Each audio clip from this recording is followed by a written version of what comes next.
I have some concerns for pastors today. I want to talk to you about it. And if you're not a pastor, you can listen too. Coming up next on Pastor Bob Daily.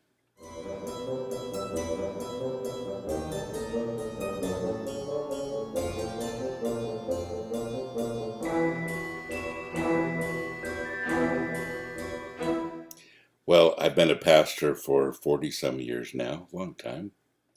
And I've learned a few things about myself and about other pastors. And I want to talk about some really delicate issues today. And I want to encourage pastors to come out of the closet. Now, that's a term we usually use for homosexuality, and that's not what I'm talking about today.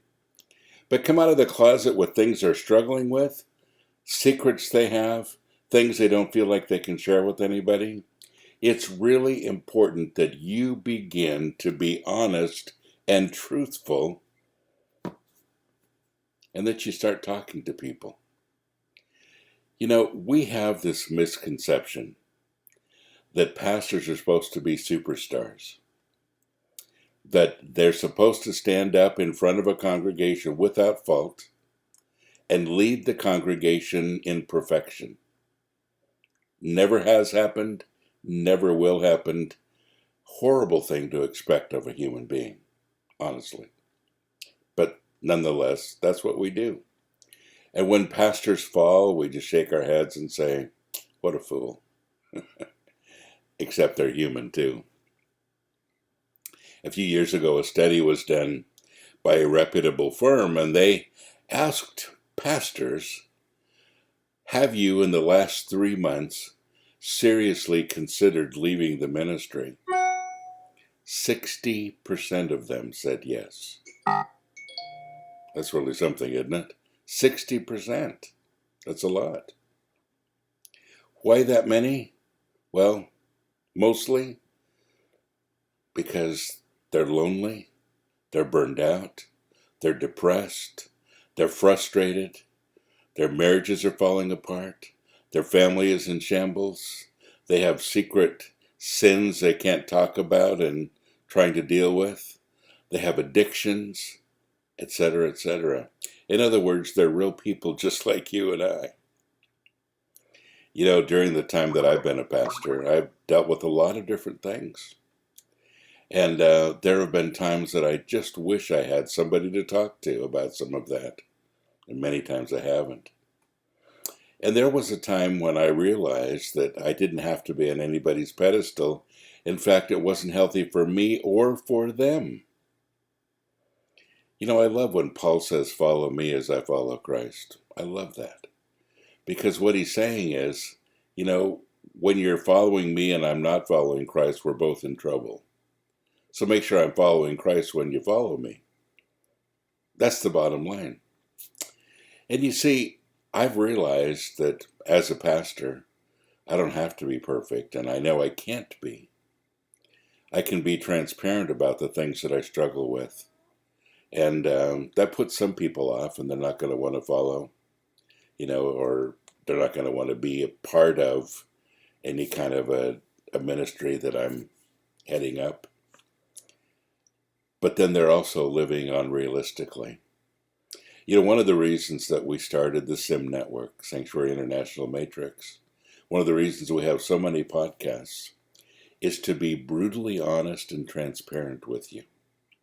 None of us are experts. We don't claim to be. We don't want to be. None of us believe that it's us versus them. All of us believe that we are the wounded leading the wounded, and that we have some things to share simply because we're wounded, not because we're perfect. You see, it's that kind of transparency that really helps us. It's that kind of transparency that really takes us to the heart of God. And if you're a pastor today, please listen to me, and you're still in denial about that, then it's not going to end well for you. You need to be in a place where you can be open and honest. If you're unhappy, you need to figure out how to correct it.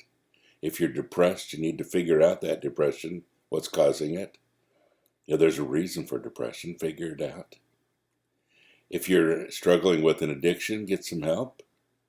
If your family is falling apart, put your family first, not the church. If people have you on a pedestal that you don't feel like you can be on anymore, don't do it. You know, God would love to have a relationship with you more than he's excited about your ministry for him.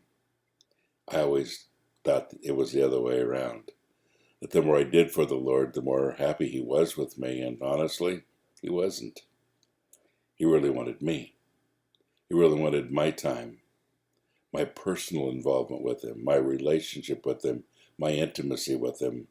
That came before ministry. A lot of pastors don't understand that either.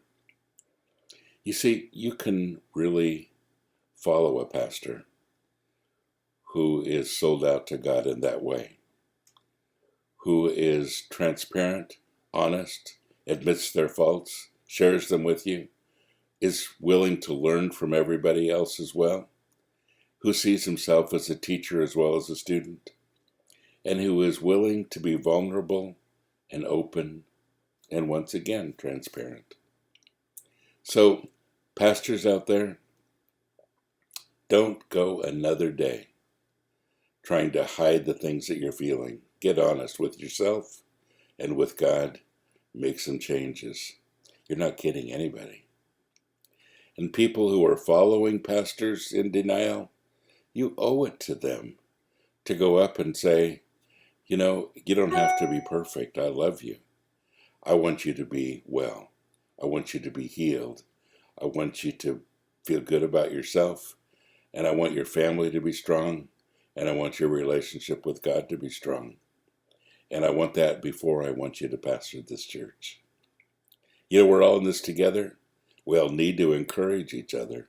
And I hope you'll do that as well. God bless you. Have a great day.